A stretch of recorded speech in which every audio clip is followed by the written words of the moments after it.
안녕하세요. 원예경 원장입니다. 네, 원장님 오늘은 스마일 프로 부작용 논란에 대해서 이야기해 보려고 합니다. 네. 먼저 스마일 프로가 회복이 굉장히 빠른 걸로 유명한데 맞나요? 네, 맞습니다. 스마일 프로는 레이저 조사 시간이 7초에서 10초 정도로 기존 스마일보다 한 3배 정도는 빨라졌거든요. 근데 이렇게 레이저 시간이 단축된 것뿐만 아니라 더 낮은 에너지로 촘촘하게 조사가 되다 보니까 이제 절삭면도 훨씬 매끄러워지고 그걸로 인해서 회복도 더 빨라지고 시력의 질도 훨씬 좋아졌습니다. 근데 그 논란 중에 한 가지가 스마일이나 스마일 프로 받고 났더니 수술 후에 뿌옇다. 네. 이거 부작용인가요? 부작용은 아니고요. 스마일이든 스마일 프로를 하고 나서 필연적으로 각막이 치유되는 과정에서 생기는 현상이라고 생각하시면 되는데 대부분 며칠 정도 지나면은 괜찮아집니다. 그래서 환자분이 원래 가지고 있던 근시나 난시만큼은 절삭이 됐기 때문에 시력은 1.0, 1.2 이렇게 나오게 되는데 스마일이나 스마일 프로나 이제 fem토초 레이저로 각막 기질에 이제 레이저가 조사가 되다 보면은 기질 사이에 기포들이 발생을 하거든요. 근데 기포가 이제 수술 직후에 갑자기 확 없어지는 거는 아니고 기포가 사라지기까지의 조금 시간이 걸려요. 그 다음에 이제 수술을 하면은 각막이 살짝 붓거든요. 그래서 그 부종이 빠지기 전까지는 조금 뿌옇게 보이실 수 있습니다. 부작용은 아니고 이제 수술 후 회복 과정에서 발생할 수 있는 자연스러운 현상이고요. 회복되는 과정은 사람마다 다 다릅니다. 보통 스마일 같은 경우에는 저희가 3, 4주 정도 회복 기간을 보고요. 스마일 프로 같은 경우에는 회복이 훨씬 빠르기 때문에 한 1, 2주 정도로 설명드리고 있습니다.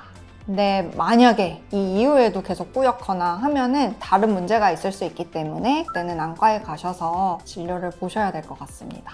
수술 시간이 단축되는 것 때문에 뿌연 것도 빨리 사라지는 건가요? 네, 맞아요. 스마일 프로가 레이저 조사 시간 자체도 짧고 에너지도 더 낮게 사용을 하고 있거든요. 그래서 그 조직이 손상되는 정도도 훨씬 적고 절삭면도 매끄럽기 때문에 회복되는 속도가 훨씬 빠르죠. 또 부작용으로 논란되는 것 중 하나가 건조증에 대한 이야기도 있어요. 네. 스마일 프로를 받았는데 건조증이 너무 심하다, 눈이 아플 정도다. 건조증이 스마일 프로 때문에 생기기도 하나요? 모든 시력 교정 수술, 그러니까 라섹, 라식, 스마일, 스마일 프로, 그다음에 렌즈 삽입 모두 수술하고 나서는 건조증이 발생할 수 있습니다. 우리 눈의 각막 표면에는 눈물을 분비시켜주고 그다음에 통증을 느끼게 하는 각막 신경들이 분포를 하고 있거든요. 이제 각막 레이저 수술을 하게 되면 이 신경이 손상을 받아요. 근데 이 신경들이 손상이 되면 눈물을 적절하게 분비도 못하고 그래서 눈물량이 감소하고 눈물막이 불안정해지면서 이제 건조증이 더 심해지는 거죠. 스마일 프로가 에너지도 적게 쏘니까 빠르기도 하고 그래서 회복도 빠르다고 하셨잖아요. 뿌연 것도 빨리 사라지고 그럼 건조증도 좀 더 빨리 사라질 수 있을까요?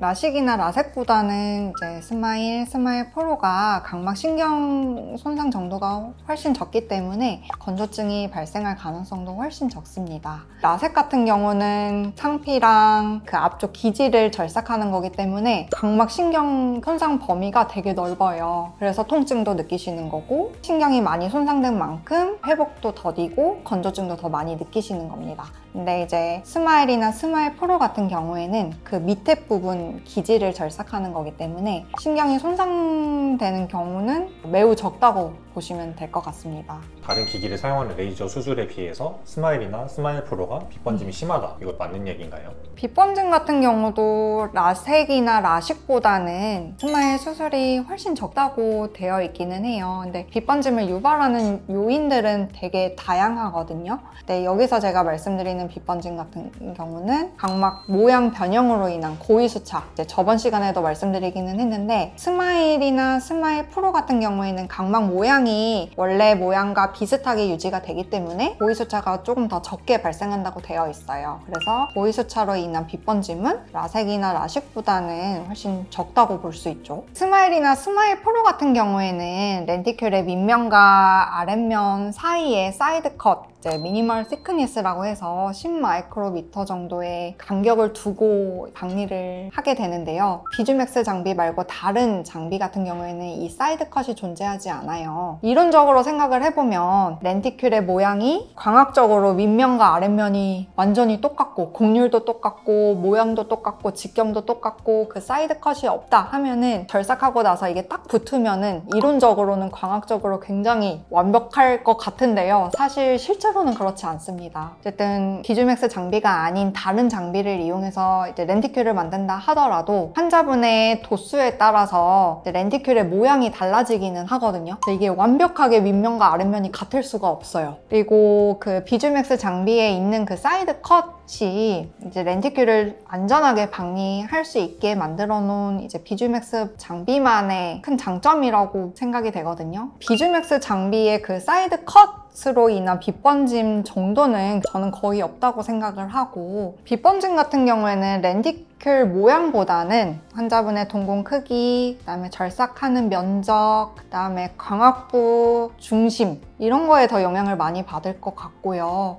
그리고 스마일 프로 같은 경우는 짜이스가 임상 결과를 가장 오랫동안 많이 가지고 있잖아요. 그래서 다른 장비들하고 비교는 좀 어려울 것 같아요. 번짐이나 안구 건조증 이런 거 말고 혹시 생길 수 있는 부작용 또 있을까요? 스마일은 안정성이 되게 높고 합병증도 매우 적은 수술입니다. 하지만 아주 드물게 감염이나 각막 혼탁, 각막 확장증 같은 게 생길 수도 있거든요. 그래서 처방받은 안약을 정해진 횟수에 맞춰서 잘 넣으시고 인공눈물도 수시로 써주면서 관리를 잘 하시면 합병증 걱정은 안 하셔도 될 것 같습니다.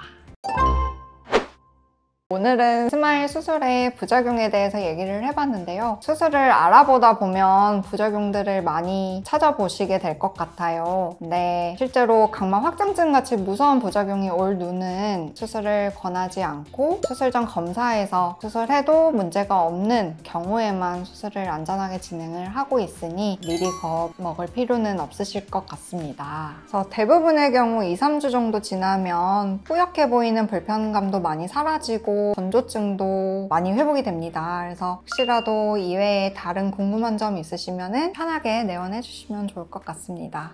감사합니다.